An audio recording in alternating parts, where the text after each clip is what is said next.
Bueno, después de hablar del libro El brillo de las balas por Norberto Echeverry Orozco, publicado en el año 2020 por la editorial Sílabas Editores.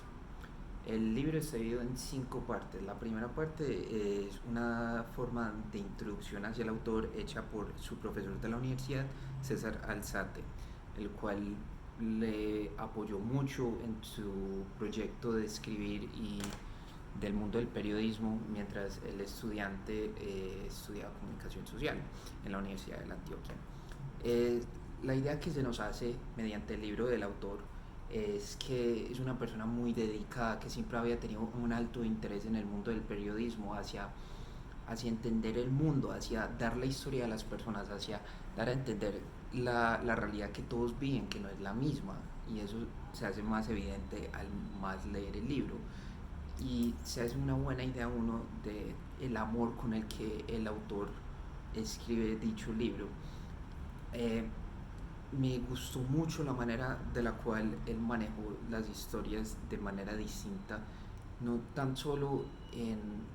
la forma de contarlas, sino en cómo permitía la libertad de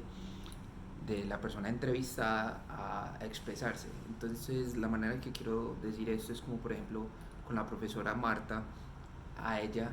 le deja el capítulo entero y es un capítulo más largo comparado a los otros,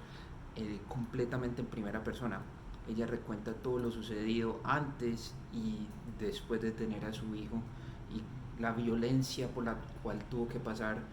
constantemente en movimiento entre ciudades, los pueblos, entre estar en Medellín donde una hermana guardándose mientras bombardeaban su casa, no sabía dónde vivía, no sabía si mañana iba a tener un hogar y era un sentimiento muy fuerte me pareció y muy bello y era muy bien que fuera recontado por los ojos de ella, por su, propia, su propio léxico, sus propios sentimientos, a diferencia de las otras situaciones que son más desde la segunda persona, o sea, por medio del autor.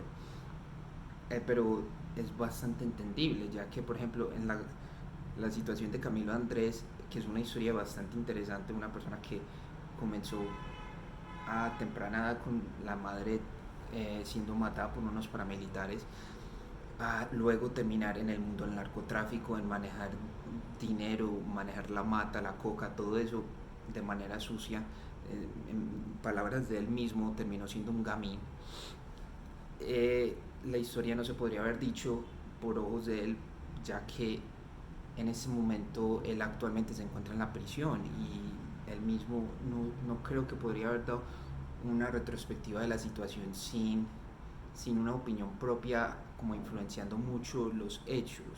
creo yo. Y aquí creo que sirvió mucho que el autor tomara también una perspectiva exterior de la situación para dar retrospectiva qué fue lo que hizo. No tanto ponerlo del demonio, sino también humanizar los hechos que lo llevaron a esa situación, lo cual me pareció muy intrigante. Me gustó bastante las historias en sí, todas las escogidas, la de Norbey el taxista, me gustó mucho eh, el cambio drástico que hubo en el simple hecho de que un día él estaba caminando a los 8 años y un hombre le llegó detrás y sintió algo frío en la nuca y le preguntó que si quería ir al cielo y eso es una situación muy fuerte, muy pesada para un niño o para cualquier persona en cualquier edad y a él le pasó de la nada, él no sabía si iba a seguir vivo y le entró el instinto y salió corriendo. A mí me pareció que todo esto fue hecho de una manera muy profesional, la manera en la cual estas historias fueron redactadas, tanto que el autor en cierto punto también hace recolección de datos de la historia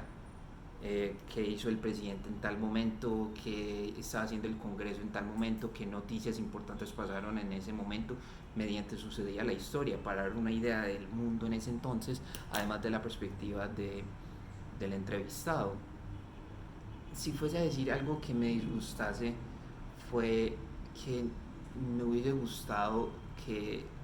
no le hubiesen dedicado 100%, pues no tanto tiempo del libro a Marta y le hubiesen podido dar un poco más de tiempo, por ejemplo, a Norbert y a Gustavo, que también me interesaron muchas historias, pero siento que